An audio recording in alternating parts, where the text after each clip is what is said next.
All right, welcome back. So, on the heels of Father's Day, we are coming together to talk about issues of fatherlessness.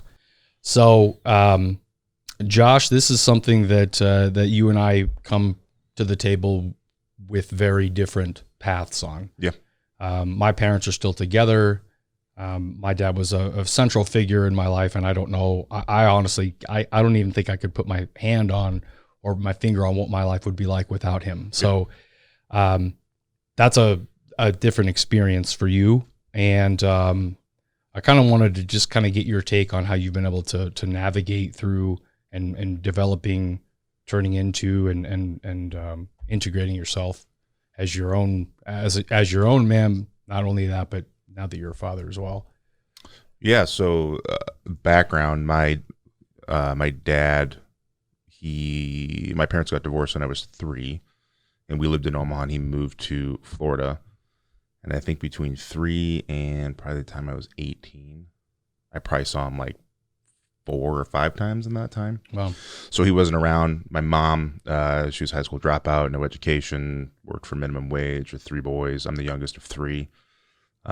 We grew up we lived in like little like rental houses, but like one floor of a rental house, or we grew up in a trailer mostly, right? Just because what's a single mom with no education supposed to do, right? So that, just from that standpoint, that's tough. The economic standpoint, you grow up poor on welfare, right? Government assistance. And then very little to no communication with my dad. Occasionally, birthdays and Christmas and stuff like that, we get a phone call or a present, but no real meaningful. I never had like a meaningful conversation with my dad where I said, gosh, I learned a lot from that. There's nothing that comes from that. So, and it's one of those things I didn't understand it as I kind of went through my life until I started getting older. And you kind of realize that like moms really aren't supposed to be dads. Like, what's mom supposed to do when there's no dad around? Moms don't make good dads because that's not their role. And so as going through trials and tribulations in life where it'd be nice to call dad or have dad be there, say, hey, dad, I've got this issue, can we talk about this? Or just a dad being present, understanding something's going on with his boy, and have those discussions. That stuff just wasn't there.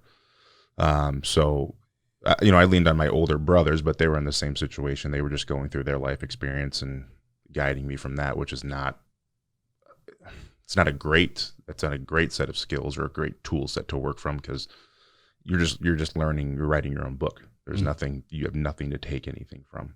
We had good friends when we grew up who had parents who were invested, and there's a few men in my life where I could point and say, like, I could see where they were trying to help me, but at a certain point, you can't spend all your time with them. So there was a little bit of guidance there when I got older into my teenage years, but not a whole lot. And the interesting thing about that, right, is you can kind of skate by through life because you're an adolescent, you're a teenager, and you're kind of expected to be an asshole in a way. Like, I was a 15-year-old boy. What are you going to expect, right? Boys will be boys. That's stupid stuff. It all started to come out when I was in my 20s, right? When you're building meaningful relationships with people. There's all these different times of like, okay, now it's, I was 18, 19, 20, 21, turning into a man, growing into a man. And you're like, well, what do I do now? Right. And there's no guidance for that. And so that's where it really, and that's, I talked to my therapist about that a lot, about that specific time frame in my life and how things were really difficult. And when you grow up not seeing how a woman is supposed to be treated in a relationship, as a wife, right? You have nothing to go through. You have nothing to learn from that. You just kind of go into a relationship and you're kind of like, I don't get this, right? It's hard to understand that. And just being, I think that's still a struggle for me. My wife, she knows that, right? We talk about that often, about how that's hard for me because it was never modeled. You have nothing to work from, hoping for the best. And just stuff where you learn how to be a man. Like, I learned how to tie a tie on YouTube. Like, that doesn't seem significant to people, but it's like, your dad's supposed to teach you how to tie a tie when you're like 9, right? And I mean, we never were in a situation, we didn't have the money to be in a situation where I would need to have a tie. But I remember I can't remember what it was for, a funeral or a wedding or something. I didn't know how to tie a tie, and I just learned how to do it on YouTube. So stuff like that, you think about that, you're like, those are meaningful moments to boys when they're growing up. Dad teaching them how to throw a football, hit a baseball, go on a date and how to treat a woman, pull a chair out, open the door for them, so on and so forth, all kind of etiquette stuff in life. None of that, all that stuff was kind of just picked up from friends, picked up from people, read on the internet. Like, that's how I kind of learned all that stuff. That may not seem like it's a big deal when I just talk about it, but that creates a lot of room for insecurity. Sure. You never feel like you're always like, what am I missing? I got to be missing something, because I missed all of these things as I was growing up. So it creates, and that seeps in, and that creates a lack of confidence. It creates an area of a gap in knowledge. So you always kind of feel like you're inadequate, or you're not meeting the standard of what it is, because there's nobody to tell you whether you are or not. Well, I think it would just naturally cause you to question somewhat internally, maybe, or take on maybe a little bit more guilt. Yeah. That thinking that maybe you had something to do with it, or what caused it, right? So there's it would be natural to question some of that internally. Yeah, I can imagine. Mm-hmm. Seems like there was a little bit of drifting happening too. Oh yeah. I mean, it was the story it could be long and detailed, right? We don't have the time to go into that.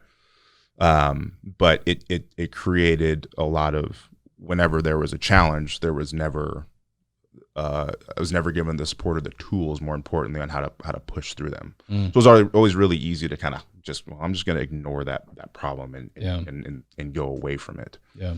Because then the problems would eventually go away, but then you don't ever learn.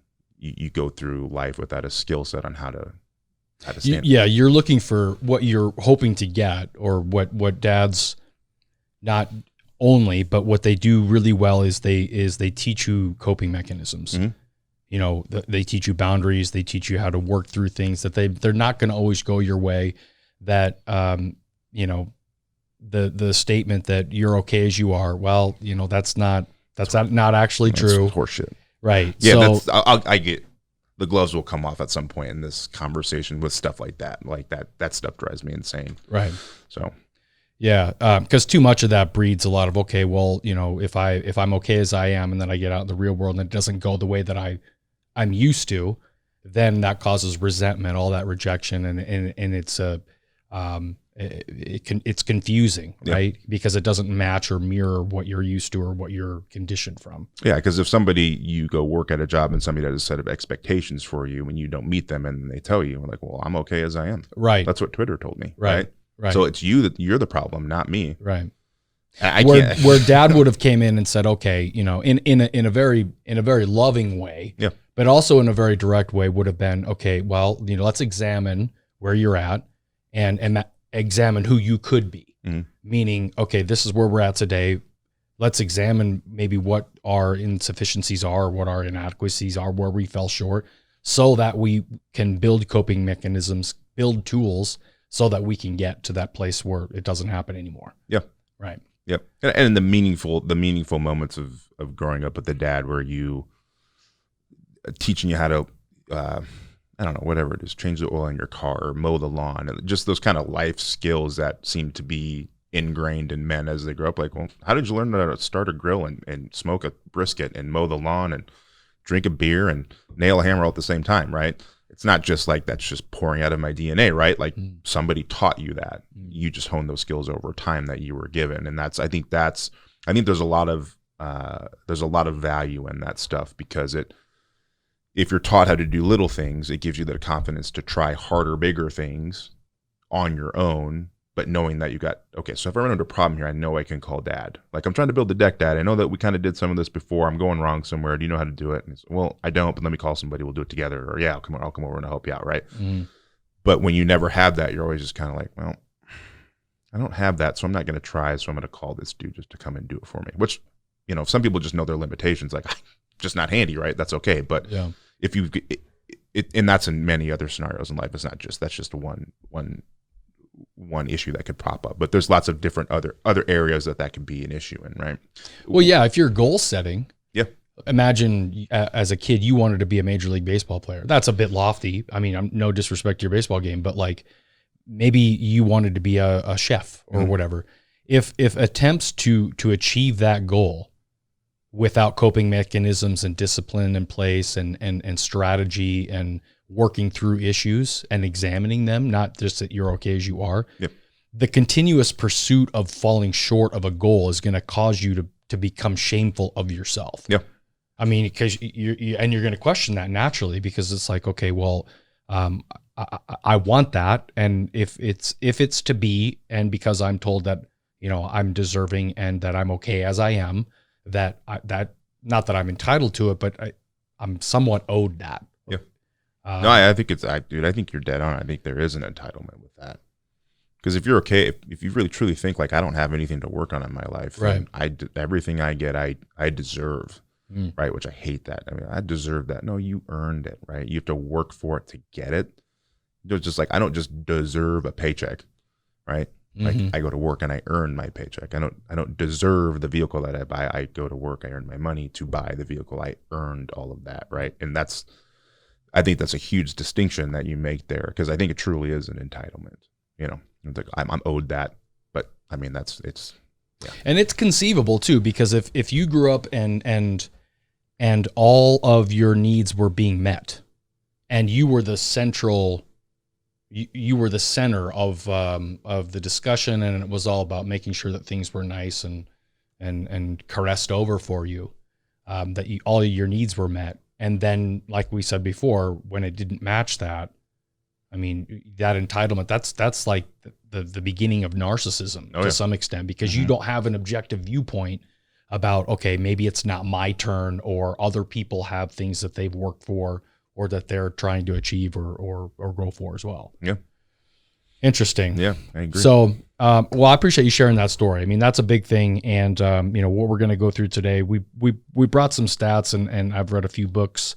I don't have kids of my own. You do, which here again, we're in different places. My brother's about to have a kid, but, one of the best books that I've ever read, and I'd recommend this for anybody watching or yourself, is called The Boy Crisis, and it's by a guy called Warren Farrell. So Warren Farrell was a spokesperson for really first wave feminism in the 70s, where he was beginning to notice that the pursuit of freedom that women were trying to achieve out of the civil rights movement, and it was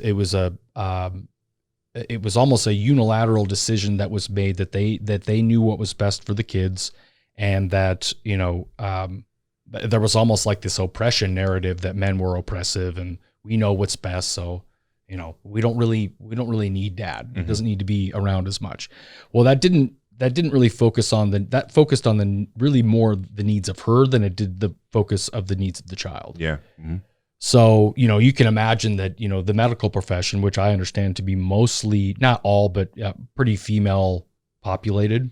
I think at the physician level, it's a little more male dominant. When you get to like physician assistant, nurse practitioners, nurses, like it's more female dominant. Sure. Yeah. I think, to double check that, but I think that's pretty close. Yeah.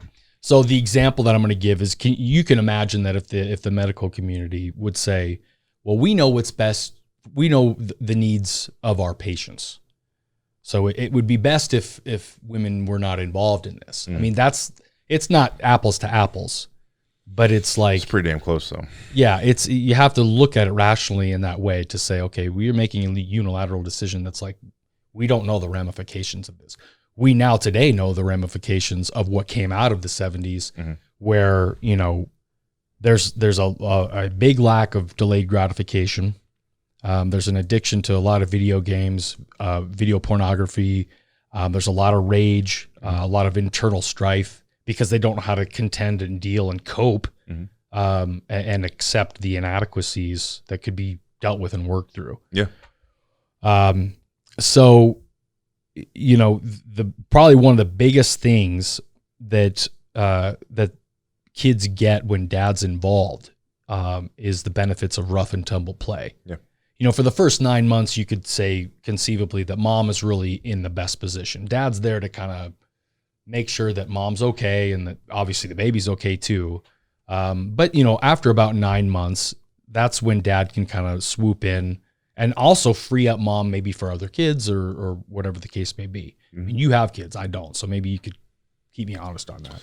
Well, I mean, I think if you look at it from like an evolutionary standpoint, just from that, like the first 9 months, dad is the protector of the family, right? Like that's what you're there for. That's why, like when we talk about like maternity leave being like 6, 8, 12 weeks, it's an inadequate amount of time for mom to be at home when dad should be able to continue to provide and watch over the family and let mom do that kind of bonding and building with the baby. And then once baby's kind of more aware and up and ready to move around, that's when dad can get involved too. And Right. that's when the rough and tumble play, rolling around on the ground with the kid, getting on your belly and playing with baby and stuff like that. Like that's probably on the time that I would say that was going on. I mean, I was always there. Like obviously generations a little bit different now.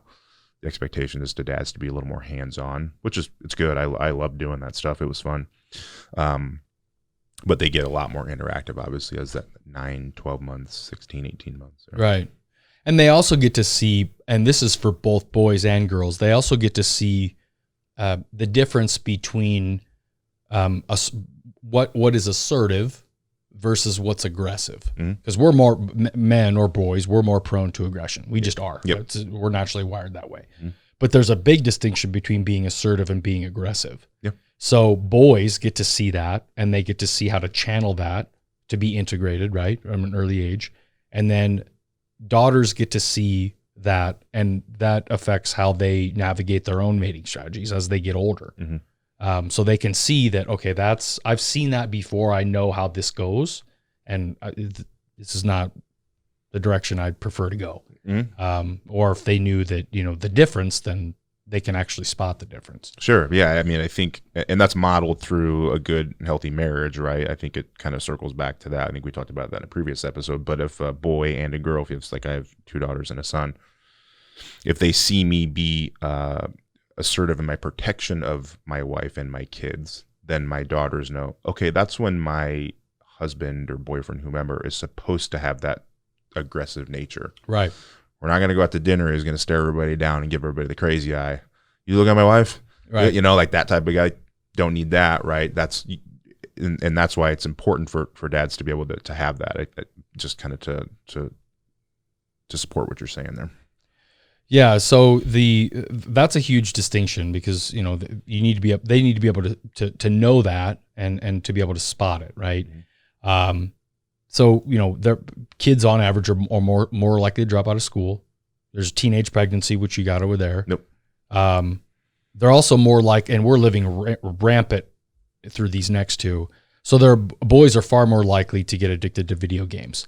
And the concept there is that, like, okay, I can go into almost a 3D model, right? And I can be the king of that game. And if I fail, nobody gets to see me fail, so that's unwitnessed. Yeah. And I can also modify my approach so that way I can go back and then win in a way that makes me the king of the game. Yeah, right. It easier. You can start over. Exactly. Right. With no consequences other than a little bit of wasted time. Right? Yeah. So, I mean, that's actually great for like any endeavor in terms of like a skill building or on your job or whatever it is. I'm not saying that video games are a waste of time, but like when there's an addiction, that's what's happening. And it's a dopamine response too that's happening. Big time, yeah. So that doesn't translate over into real life, which is a real problem. Yeah. Because they don't actually have like a focus, or they're not driven, or they don't have direction at all. Yeah, and I think another thing with the video game aspect is like now you can communicate with people on video games, right? Yeah. Which is like, oh, well, I'm being social, right? Yeah, but then when like you're sitting there and you're playing against somebody and there's like racial slurs and I'll find you and I'll kick your ass and I'll come to your house, and it's like, first of all, no, you're not. Right. Like, so there's no repercussion for the way that you talk to somebody. And that's also the problem with social media too, right? Like I can say whatever I want to anybody. Nothing bad's going to happen to me, which like, yeah, go outside and find the nearest dude and say something to him and see what happens. So I think it also builds that false sense of security, that false sense of like, I am being assertive and I am being aggressive and I am being social, when it's not real. No. So, yeah. And that, just like we were saying before, when there's not an established, okay, this is what is assertive or what's aggressive. These are the proper channels and the proper display of that. Meaning, if I should actually be doing this at my job so that I can become a more competent person, so that I'm better for my family. I'm more of an attractive mate. I'm adding value. That's really what you should be striving for. But when you don't have that direction, and you become addicted to video games, let's say, or video porn, then that's where all of those efforts go to. And you don't involve real people. You don't involve real endeavors, real skill building. Yeah. How do I get through what I need to do the fastest to get to the stuff that I want to do? Instant gratification. Yeah. Right. It's exactly what it is. And I think the generation specifically, like your dad's and the generations before us, they didn't have any of that instant. So they just were forced to have built-in like delayed gratification. Yeah. So for them, they just cannot, it does not compute to them why even our generation has that quite a bit, especially even as we get older and technology gets more involved. I have to be very careful about that with my kids. Like, no, you can't just have what you want like right now. Like, I mean, even like I'll be on the internet, my phone's going slow, and I'm like, what the hell is going, and it's like, it's 3.5 seconds. Like, shut up, But I think and our memories start to form 3-4 years old, right? So we don't see kind of the grind that dad went through. Like my kids won't ever remember. I was even a non-traditional student. I didn't go to college until I was 27, right? Again, part of that, like, hey, you should probably get this done earlier than later. Thanks, Dad. No, Dad, right? Sure. So, but they still didn't see kind of like studying and putting them to bed at like 10 o'clock and studying till 2 a.m. and waking up at 5. Like they didn't see any of that, right? They just see kind of the fruits of that labor. Right.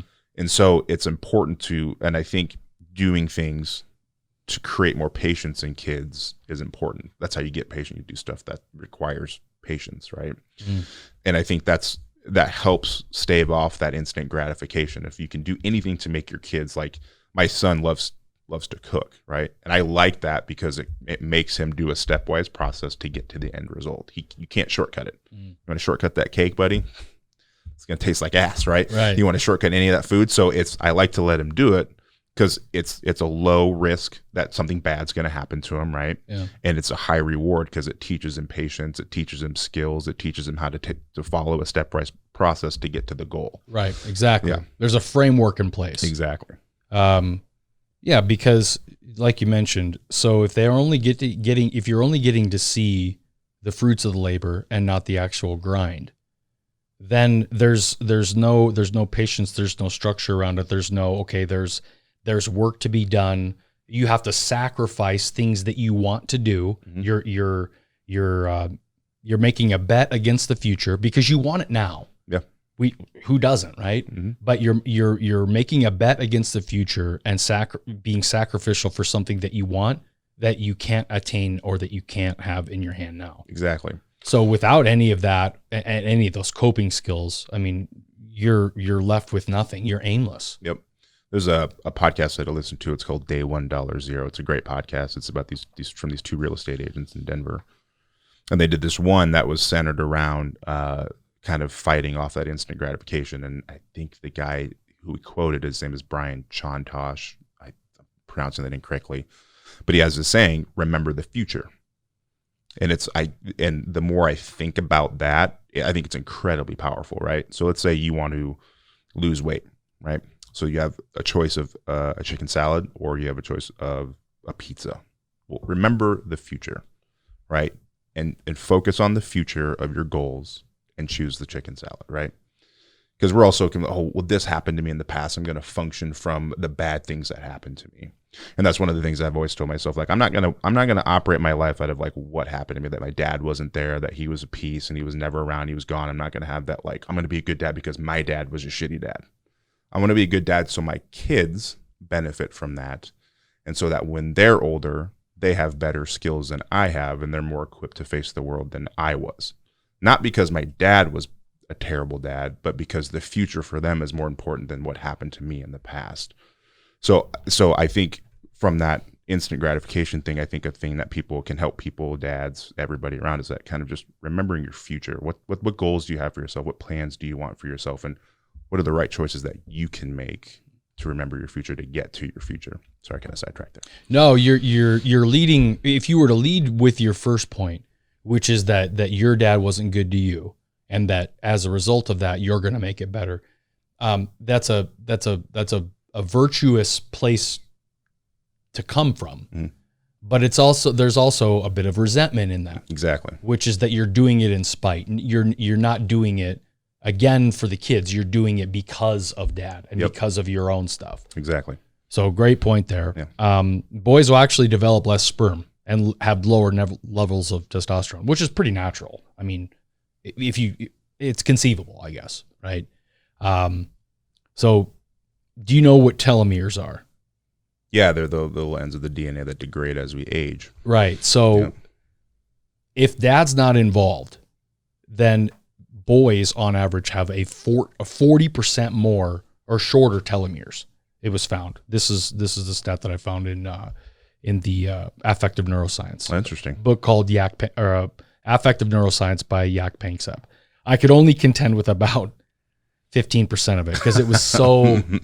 I'm not very tall, so it's not very that much to get over my head. But it was very interesting.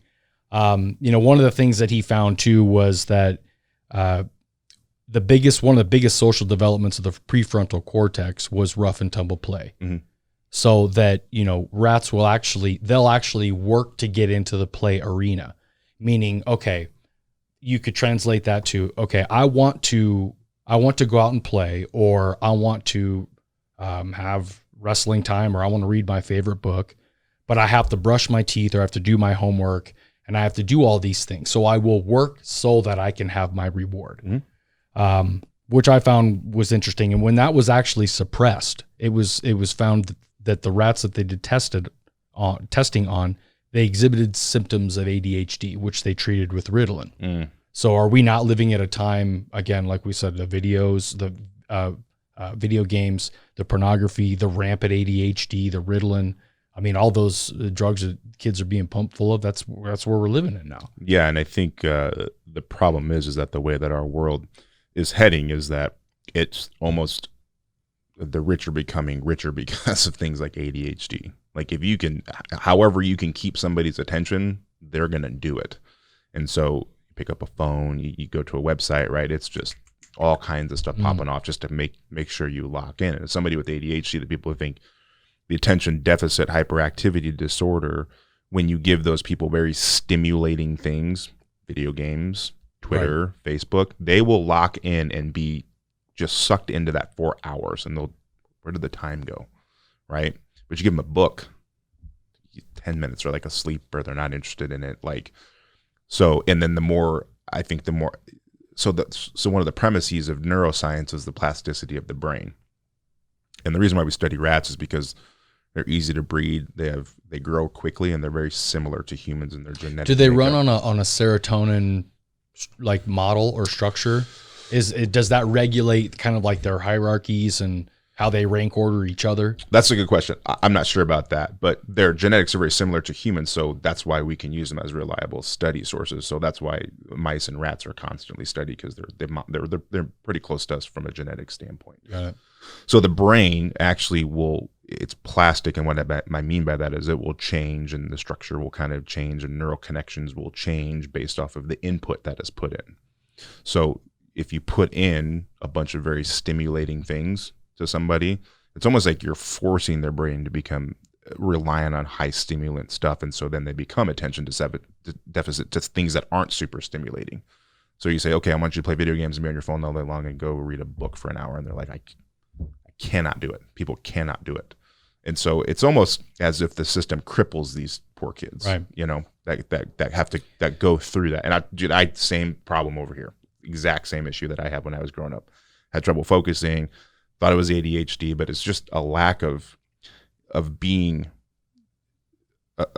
taught of how to manage, how to time manage, and how to do things in an order to get what you want. It was always like, well, the easy thing, you go with the single mom, what's she going to do at a certain point? 3 boys trying to burn the house down.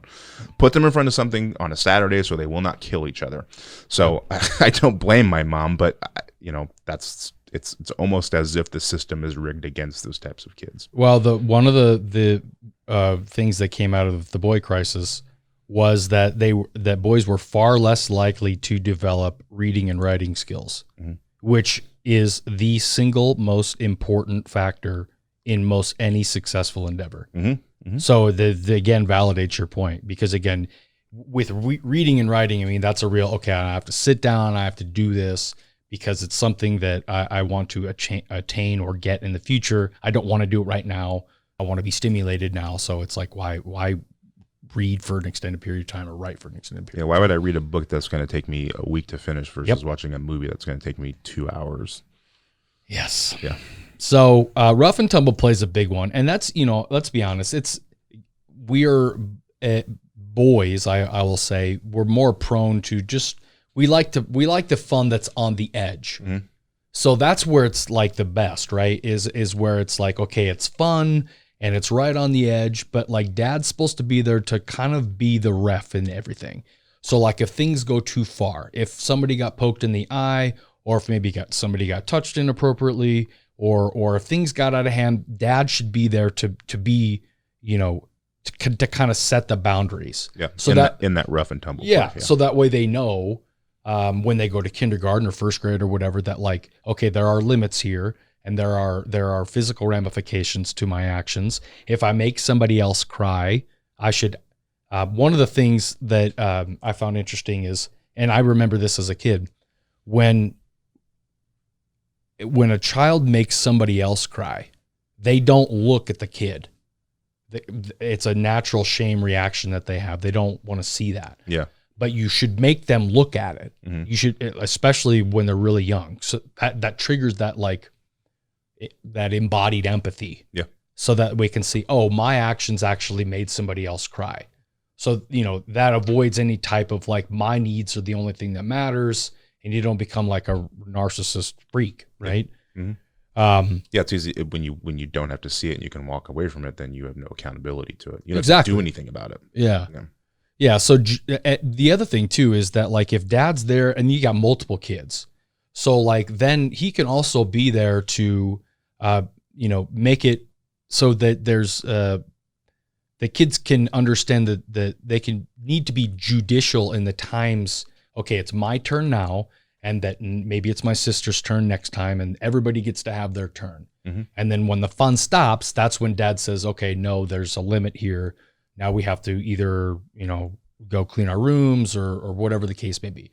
Play stops when everybody's not having fun anymore. Yeah. So, I mean, imagine that, when you're rough and tumble and play with your kids, oh yeah, there's a governor in there. You got to stop. Yeah, now you have to. It's my brothers and I. Oof. Sure. Not pretty. Yeah. And honestly, that's something, boys or girls, whatever, that's something that mom will kind of, okay, calm down, or we don't want it to get out of hand, or you're playing too close to the glass, but it's important that they understand that because the long-term ramifications of that, right? Mm-hmm. That they get to, they experience that embodied empathy, that everybody gets to have a turn, that it can still be safe. And that there are boundaries here. Yep. If you go ask most teachers, I bet they'd be able to tell you, if you're having a private conversation with them, most teachers from preschool, kindergarten, first grade, second grade, whatever it is, they'll tell you that they can spot the ones who don't have fathers. Yeah. Oh yeah. Because during play, they get awkward and they don't know, they don't play well with others. Yeah. They kind of push things past the limit. Now, the one fortunate thing for me is having two older brothers when I was growing up is I knew where the lines were. I knew the lines you don't cross. Sure. But then also having two older brothers is your kids from cross some lines and nobody mess with you. So it's kind of a double-edged sword. But sure. So yeah, because you can probably go it was probably more too far. Well, because I knew that you can't, just because I knew when I get my ass beat by my brothers, like I don't want to have somebody else feel that way because it sucks when I feel that way. So I had that a little bit on my side. Sure. But they didn't. So I could see it from them. My brothers are good dudes. I love them to death, and they're successful guys now. But I mean, you could see some of the struggles of like, what the hell is going on? And then you think about it, and you're like, oh, it's because if Dad were there, it would have been come here. This you are not supposed to do that. That is not what you do. Yeah, play went too far. Yep, it's not fun anymore. Yep. So then it stops. And if kids go to school that way, I would imagine that I don't have kids, but I would imagine by methods of encouragement, because you don't want to try and fix your kids' problems. You want to try and encourage them and help them through in a coping way to get through the challenges. Like, hey, I know you maybe fell short. You didn't get to start this week on the baseball team, but that doesn't mean that you will always be that way. Mm-hmm. Let's examine where you're at now and how you can actually get there. Yeah. So you help them, and so that they understand that there's no insufficiencies that can't be overcome. Yeah. Right. Yeah. And I think one of the things that is important as dads is using your life experience as examples, your failures, to let your kids know, like, hey, like, it's going to happen, but this is how we're going to get through it. And even when you screw up, like when I screw up with my kids, I apologize to them, like, yeah, Dad screwed up. I'm sorry. Like, that wasn't my intention, or I did this incorrectly. Right. So they know, like, okay, so Dad's not perfect, but he also knows that he's willing to make himself vulnerable and show me that, like, it's okay to tell people that you're wrong. Like, your pride is not the most important thing in the room. Because I think that's one of the things that we face today, is that it's almost as if you're wrong, or you have to admit that you're wrong, you have no value anymore to people. Like, well, that guy's wrong, he's not an expert in that. And it's like, well, everybody's wrong all the time. It just happens. But it's almost like people have to dig in now, because they feel like if I'm wrong, then I'm not going to have any value. It's almost as if someone didn't tell them, like, it's okay to be wrong. Now you just learn from the mistake that you made, and then you become better. Right. And I think that's important when kids see that, when dads model that to them, like, hey, I'm sorry I did this. I didn't mean to hurt your feelings, or I didn't mean to do this. I'm going to change my behavior to be better, so that that doesn't, if it's a parenting gaffe, right? If you do mess up legitimately, right? If I take something away from my kids because they're doing something, they get upset, I'm like, that's on you. I'm not gonna apologize because you're crying because you were doing something you weren't supposed to do, right? So I don't want to come across like that. But we all legitimately make parenting mistakes. It happens, and I think being candid with your kids about that is really valuable. It reminded me, one of the things that we were talking about before we recorded today was, all kids, they love to be tossed in the air, right? You see it all the time. They get, tossed in the air. Kids love it because you're mixing a lot of excitement and a lot of safety at the same time at a very developmentally crucial age. So they get to experience that, like, I'm free falling, and then, then you get caught, right? Dad catches you. Well, sometimes if maybe you slip or you maybe fell, that also conditions, and then there's Dad, like, oh my God, I didn't catch you, but I'm here. Yeah. That conditions kids to then understand that, like, okay, within the confines of a trusting relationship, things can go bad that aren't of your doing, but that's still okay. And Dad made a mistake, but he's clearly here, and that's, he's owning up to it. So you're conditioning them, and you're showing them that from a very early age. Yep. It's huge. Interesting stuff. So, we talked about for the first 9 months, dads really aren't that really necessary. I mean, not they are, but like, they're just not as crucial. You're a protector and a supporter. Right. Yeah. What are you going to do? You can't breastfeed a kid. Some may debate that, and I'll debate them, but you cannot breastfeed a child as a man. And so what value, in just a sense of like, what do you, just naturally, I'd ask somebody, what do you think the role of a dad is at that time then? It's to protect mom, provide for mom, make sure she can stay with the child, make sure she's nourished so she can produce the milk to feed the child, protect the child. That's from an evolutionary standpoint, if you want to look at it that way, that is the role of the man at that time. Yeah.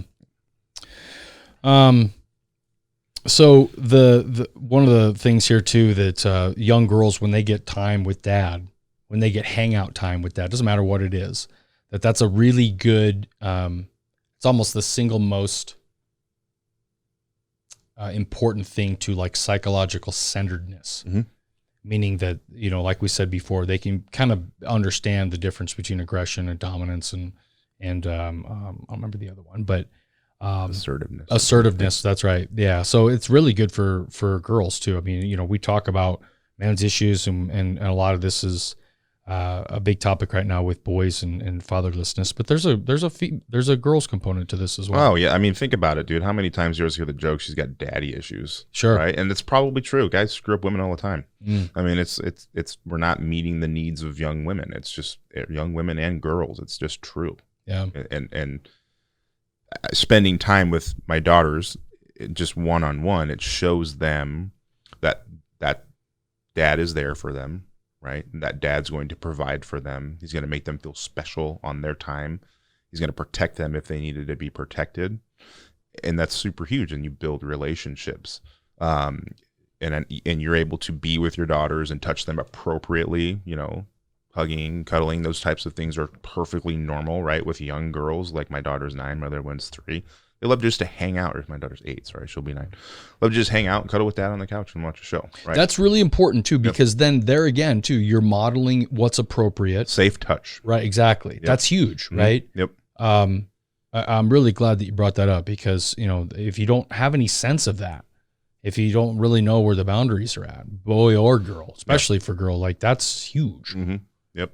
Yeah. And I'm not a perfect dad, so I'm not trying to come off like that when I say these things, but it's important. I'm talking from personal experience and just my education from what I was raised, psychology and neuroscience, was raised from child development and everything, that those things are critical for all kids, right? Knowing that they're safe and protected, knowing how they're supposed to safely interact with people. Parents model that to them, right? Okay, you're not supposed to be touched there. This is okay. This is not okay. And so I think people don't understand how important that is for kids, mostly girls, like really, really girls. I mean, like my daughter doesn't want to know how to mow the lawn. She doesn't care, right? That's not her thing. She wants to go get ice cream and hang out and show dad her dance moves, right? Yeah. If dad's there to cheer her along and show her that he loves her and he supports her, it's huge for her. Yeah. You said at the top something about that we are not always the best in our leadership, or that, you got daddy issues. I think part of that comes from not majority, but a large part of it comes from our lying to them about that career is the most important orientation in their life. And it doesn't mean that it can't be, but by and large, it's not really how they're wired. No. So when you fundamentally tell them at a young age that like careers, your pursuits, it's really that and nothing else, and you don't need men, and it's like, okay, that's an extreme, and it's also not how females are oriented. Not all females. Yeah. So I think it's a disservice to daughters too when they don't get that time, and when we're fundamentally telling them their direction, because it's what some sort of ideology that is of our own experience, not for the best needs of the child. Exactly. Yeah. I mean, I don't talk to my kids about like what they should or shouldn't do or what they should focus on. I mean, they're kids, but even as they get older, it's kind of like, hey, let's try some stuff and whatever you like. If one day you come home and you say, Dad, I just want to be a mom, I would say, okay, that's fine. Find a husband that just wants to, a wife that just wants to be a mom. Like that's a perfectly noble and awesome thing to do. And I think also it teaches, I think one of the things I think I misunderstood what you're saying and then got it at the end. But what I was thinking at one point was like women, we always talk about career and guys like, what do you do? Right. So if a guy is like, oh, I'm pre-med or I'm going to do this or that or everything, like women, they kind of impressed by that for a second. But then the thing I think that's going through the back of their mind is like, okay, this person will be able to provide for me and keep me safe. Yeah. I won't have to worry about money. Right. So I think they don't really care what you do, right? They care that you can provide, keep them safe, and then still be a husband at the same time. It's a small portion of it. So, I think our social media lifestyle and all that stuff is warped that a little bit, right? Like, oh, you don't drive a BMW, you don't have a vacation house and blah, blah, blah. That not many people do, right? It's not reality. So I think from that standpoint, I misunderstood, but I think that's an important thing to kind of understand. I think the woman brain obviously works a little bit different than the man brain. I think that they see it at a little bit different than the way that we would portray it, right? We're trying to get this woman, want to hook up with this girl. And she's like, well, hey, how are you going to keep me safe, a-hole? Right. So. Right. But I think dads give girls that feeling. Like, okay, my dad was there. He went to work. He would come home. He'd keep me safe. We always were able to eat. I always had clothes. I was able to do my activities. He provided for me. He kept us safe. Now, what are you going to do? Right. So that's where the dad portion of that comes in for girls. Yeah. Well, I don't have anything else to add, but this has been really good. I think we should run down some of these.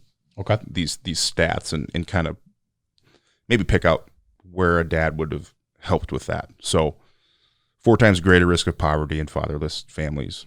It's clearly just a single income family, a mother, usually. Probably some government assistance there if there's not a good family support system. You're also dealing without, we've talked about at length, the discipline piece.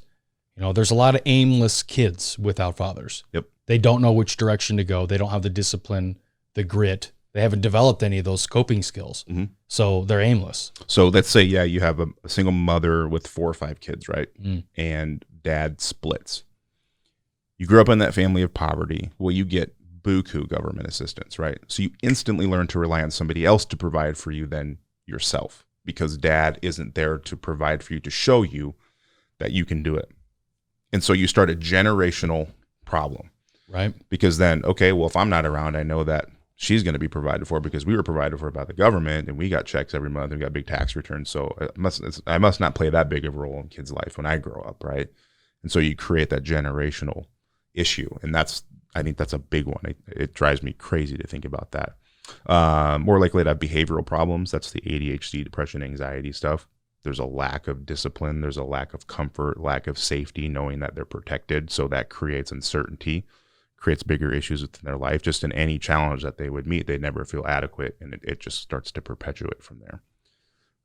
7 times more likely to become pregnant as a teen from a female standpoint, and probably males are probably more likely to impregnate women. More likely to face abuse and neglect because they're not in a protected home, right? It's their norm. Yep. So if that's your norm when you grow up, if strife and arguments and if a lot of that movement and contention was what you were used to, when things are calm when you're an adult in a relationship, that's when they're uncomfortable because they're not used to that chaos. Yep. Or that lack of chaos, excuse me. So they'll seek it out. Because it's a comfort. Yeah, exactly. It's a comfort Right. zone. And I think that abuse and the abuse portion comes from mom has a few kids, but then a guy comes into the family who doesn't have kids, and it's not their kids, so they don't give a damn about them. You're not gonna listen to them. I'm gonna beat the shit out of you then, right? That's where I think that abuse portion comes in. But then that becomes normal for them. So yeah, it does create that hindrance later in life. I want to add on something to that too, that if there's if mom's bringing in multiple guys, and I'm not at the same time, but if the kids every 6 months there's a new guy flying. Right, right. So then it would be natural for guys to take on this, like, okay, we've had this before. Yeah. So they kind of get resentful against men in general too. Yep. Because it's almost like this patriarchal resistance that they have. Yeah, and you see that in males now, the male feminist, right? I mean, it's super common that you'll see guys that are like, oh, F the patriarch. And it's like, oh, so, yes, yep. More likely to abuse drugs and alcohol. Again, that's a coping mechanism. Yeah. More likely to suffer obesity. Again, that's a poverty issue. People who are poverty generally have a higher rate of obesity, diabetes, heart disease, so on and so forth. And discipline too. Yeah, but it's cheaper to buy frozen pizza than it is to buy vegetables and fruits and proper exercise. Like you just don't, the kids don't get enrolled in activities because there's not the money there. There's no call for that to say dad was like, well, I grew up playing baseball and soccer, so guess what you're going to do? And if you don't like it after 3 years, we'll quit and find something else, but you're going to do it. 2 times more likely to drop out of high school, more likely to commit crimes, more likely to go to prison. These are all like well-documented statistics, but I don't think people are super aware of them. And this transcends, it's a greater in African-American communities, but it transcends all races and all economic statuses. If you take the father out of the home, he intentionally leaves and does not help, or he's kicked out of the home and he is not present, you see this increase. It doesn't matter if you're worth $10 million or worth, you can't rub 2 nickels together. It's a clear, like, it creates issues and it doesn't matter who you are. So it's not like, okay, the rich kid's got it better because he's got money. Well, he still doesn't have a dad. Yeah, you can be as wealthy as you want, but your parents are still going to get Alzheimer's. Yep. You're still going to deal with strife. Yep. Your money doesn't protect you as well as you think it does. Yep. And if you're coming from the place of, oh, they have it better than I do, that's group think. That's, I don't have control over making my life better. Yep. It's their issue that I don't have it as good as they do. Exactly. That's no accountability whatsoever. Yep. And that's where dads come in to tell you, like, well, you know what? Right. It doesn't matter. Right. If you want that, this is what you got to do to get it. Right. Right. Think of the future or imagine who you could be. Exactly. And these are the steps that you're going to take to have to do that, right? Instead of like, okay, because that's remember when I would do, and I would sit there and look at it, I want to go to school, I want to do this with my life and blah, blah, blah. And I'm like, how do I get there? Right. Right. There wasn't any, I mean, I spent time and I talked to friends, but I didn't say, hey, Dad, this is what I want to do. What do you think about it? Okay, man, so it's going to take a lot of work. You're going to have to do this. You're going to have to do that. You got to do this, that, and the other thing. And you better be prepared to sacrifice A, B, C, and D to get what you want. Now, how are we going to do that? Let me help you do that. I can't do it for you, but I'm going to be there to help you with it. Right. That's encouragement. Yeah. He's encouraging you to think through those. Not that he's the only one that can do that, but he's encouraging you to think through your issues. Mm-hmm. Not that it should just be owed to you like we talked about before. Some of the stuff we're repeating, but those are very critical questions to ask. Yeah. Okay, this is where we're at. Well, what do you think happened? Yeah. He's kind of empowering you to work through. That's encouragement. Yeah. I mean, I would imagine that if you're a father raising kids, you want to, like I said before, raise your kids, encourage them, help them with coping mechanisms so that they are kids that are welcomed by other kids and that parents smile when they see them. Yeah. The last thing that you'd probably want is that your kids are tyrants. Yeah. And that they're a problem and they don't know how to handle themselves. Yep. Yeah. It's, that's true. I mean, man. I don't have kids, but like I feel like that's a fairly common approach, or it should be an ideal. Maybe. A goal. I mean, you want to raise well. I mean, that's the saying is you're not raising kids, you're raising adults, right? So if you treat a kid like a kid their whole life, they're always going to be like a kid. Yeah. So you got to make them grow up at some point, and that's through lessons like that. And I think that's a constant theme through a kid's life is like, okay, this happened. Why did it happen? How can we fix it? What can we do again so it doesn't happen? Right. That's just a good way to cope with issues and mistakes that you make in your life. Yep.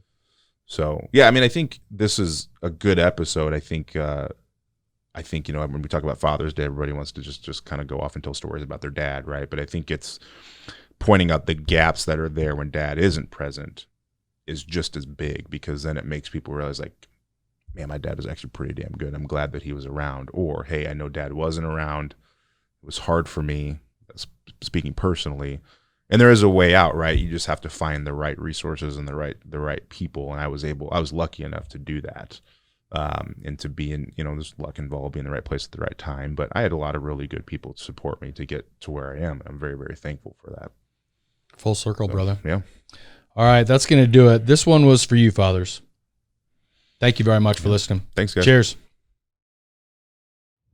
Thanks for tuning into the episode, guys. We appreciate you listening. Do us a favor, if you would hit the like button below and subscribe. You can also hit the little bell. That'll send you a notification when we post a new episode. In addition, if you have any questions, concerns, or comments, shoot us an email at hosts, that's plural, HOSTS, at menexplainpodcast.com, or go check out menexplainpodcast.com. Do us a favor, just share this with anybody you think that they would like it. We appreciate you tuning in. We'll catch you next time.